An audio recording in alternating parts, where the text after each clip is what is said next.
Don't forget to like, share, and subscribe.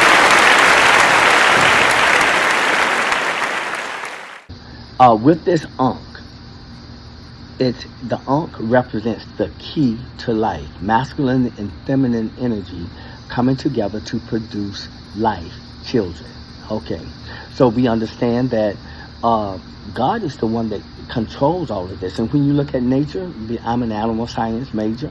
So with me being an animal science major, we always said, when God turns that key on for that puppy, you might say, to be interested and goes in heat, and he's ready to mate, just like that female is ready to mate or what have you. Either way, that's a key that God turns on. And when he turns that key on, you need to be ready for the responsibilities of that. Okay? So, with just understanding that puppy is no longer a puppy. That is a dog now. It's not a puppy. In animal science, it's not a puppy anymore. It's a dog.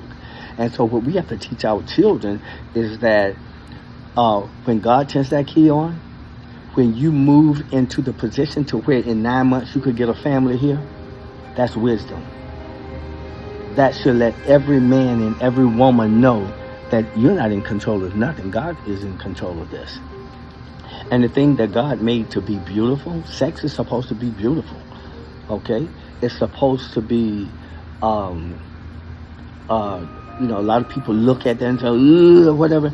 We've been taught wrong. God says, I'm sure when God created sex, he was creating a beautiful thing. It is a binding thing that binds two people together in their heart and in their spirit. I can remember when I was really young, I had this girlfriend. I'm going to give her a name. No, I'm not. I had this girlfriend. I was just crazy about her. And when she left me for this other guy, it just broke my heart. I was sick for 2 years. It took me 2 years to get over it. And people said that was puppy love. No, I was a dog then. By then I had turned into a dog. I was no longer a puppy. And so I had to deal with that. I had to deal with the hurt of that. Where the other person, and they said that females actually mature faster than boys. That's what I've always been told when I was young, so I guess it's still true. And I can understand why. And when I look at nature, I see the reason why they really need to be more mature. Because if they are pushed or moved into adulthood by becoming with child, they have to grow up real quick. You're not a baby no more. You got to be responsible, and you got to be able to nurture and bring this child to a place to where it can fend for itself. And we see it in nature everywhere. That's what God did. You can't say this is, that's just wicked. No, if it's wicked, then God is wicked.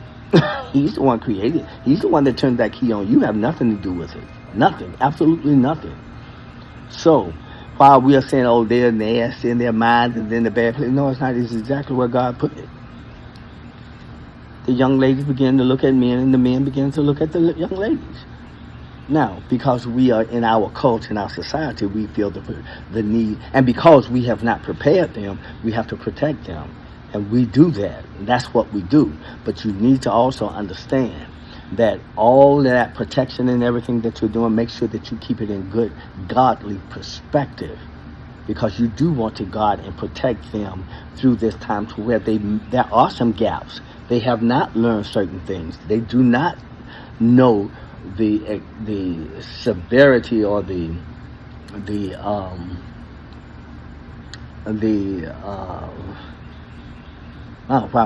older I get more lax and more lack of terminology and words, the right words to use. But they're not aware of the seriousness of the situation of where they are. Okay, so with that, I'm going to say that this is the type of conversation that I was having with my son, and I wanted to make sure that he understands that don't make the mistake that if you're following just nature without knowledge, then we can make some serious mistakes in life. Okay, but what am I trying to say here?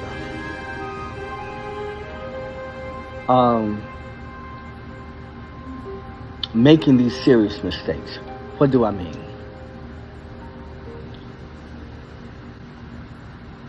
I myself, I chose my wife because she was beautiful. And I was attracted to her physically. Extremely attracted to her.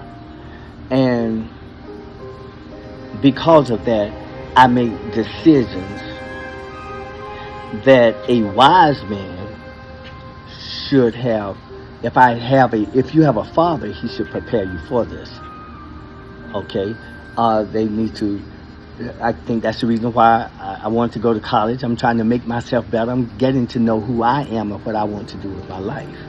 Okay, so I decided I wanted to go to college. I wanted to better myself, and I wanted to. The opportunities were presented to me, and I took them to better myself and to get to know who I am. I joined the fraternity. I joined the fraternity I joined was because of Martin Luther King. That's why I became an alpha, because I found out Dr. Martin Luther King was an alpha, and boom, I knew that's where I wanted to be. Like minds, like spirit. That's where I was in my thoughts. Getting to know who I am and what I value. I came from a two-parent household. I had a father who was very much a part of my life. I saw him every day, being a carpenter, being the head of the engineering department and what have you, and operating in that way, head of the superintendent in the church. This has been my life. So I saw and had a man setting an example and an identity on me to let me know who those perceptions became a part of my life, okay, and a part of my identity. And I say the same thing for having my mother in the home. She became a part of my identity of my surroundings. My mother created a home that was very nurturing, very orderly, very clean, very, we had duties and things that we had to do within the home. So, and we ate good food and whatever. We was always fed. I got a chance to work with my father and out in the garden. I knew how to plow the fields with we had a mule back then, I guess, and or a tractor or whatever. Sometimes we had neighbors who had these things, and they'd come in and plow the fields, and then we'd have to plant the potatoes and the peanuts and all this kind of things, and we had to harvest them and gather them, and I learned how to do this. Okay, so and if we had chickens, neighbors with chickens and whatever, we knew about the chickens, about the gathering eggs, we had hogs in the back, and I knew how to slop the hogs and all this kind of stuff. This became a part of my foundation of who I am. So my parenting style came from my parents, and and if you honor those things, and this is what makes you feel at home. When you move away from there, we always look to feel that home. That's why when you move away, and sometimes you just want to go back home. Now people move around so much, where the hell his home is. But for me to go back to that house where my mom cooked and where, I was raised on this ground and everything, that became my identity. A lot of that is being lost now because families, they live in apartments and whatever. They move from this apartment to that apartment or whatever. I guess family becomes where mom is, because daddy a lot of times isn't there. He's in prison or wherever he is, doing whatever he has done. And because so much chaos has come into the African American family, into their homes. So a lot of times we don't know who we are. We don't have that identity, especially as a man, to know, okay, part of this thing that I like to build things. I like things in order. I like to be sharp like my dad. All those things are like my identity. I'm not satisfied until I feel. Don't forget to like, share, and subscribe.